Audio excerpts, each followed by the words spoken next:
Instead of irritable toleration, there had been a week or two of sultry looks, some covert fondling, seductive conversation, and deep breathing that led up to this night when all the servants were out of the way.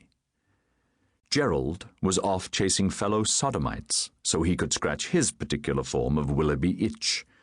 Sir Hugo and his manservant, Morton, were both away, most likely drinking and wenching themselves into the gout again, and no one to interfere.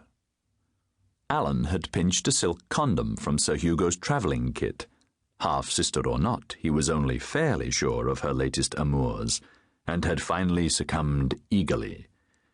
They were gloriously engaged, and Belinda was trying to emulate the sound of a pack of hounds after the fox had gone to earth, when he thought he heard a scuffling noise in the hall, which he thought damned odd enough to put him off stride, which didn't seem to affect Belinda's squirmings and view-halloo much.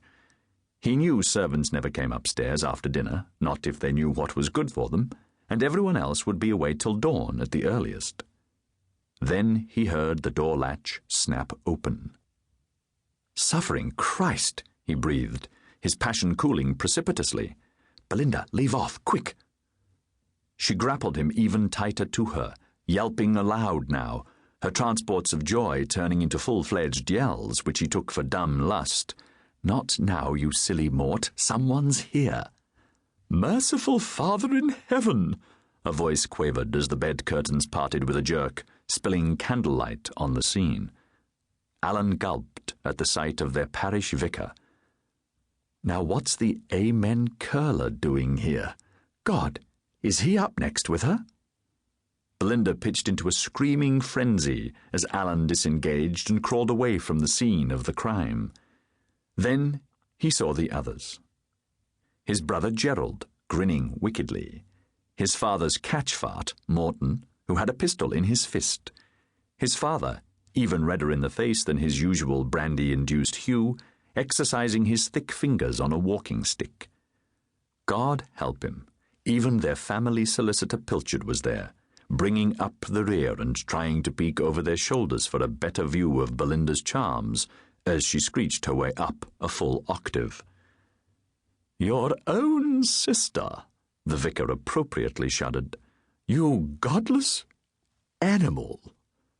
"Half-sister," Alan corrected as coolly as he could, clad only in a silk-sheath condom and kneeling about as close to flagrante delicto as one could.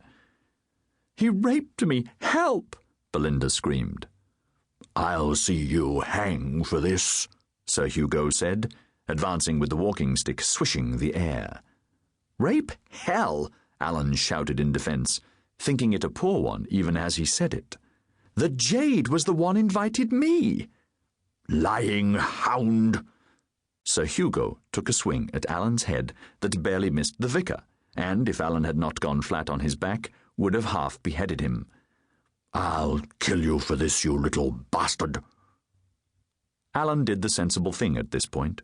He ran. He leapt from the bed and made for his clothes.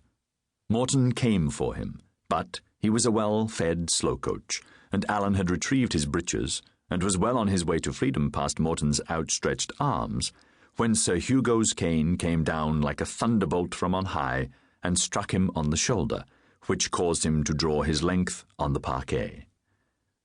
There, girl." The vicar pawed Belinda's bare arms and back, and reluctantly allowed her to draw a sheet up over her magnificent young breasts. "You're safe from him now." Sir Hugo got the toe of his shoe in, spinning Alan about on the bare boards like a top, before he fetched up against a table which came down with a crash, but allowed him space to rise. Belinda went into another paroxysm of wailing as the vicar slobbered over her. "Vicar, I swear before God this was not totally my doing," Alan shouted, dodging about the room from Morton and his father. Gerald and Pilchard huddled in the doorway, unwilling to get too involved, but ready to form a blocking force. "I don't know you well, and I doubt if you know this family well either, but if you did—" "Take him, Morton," his father said. "Take him now." The one safe road was not another lap of the room. Alan vaulted a table and dove back into the bed, rolling to his feet.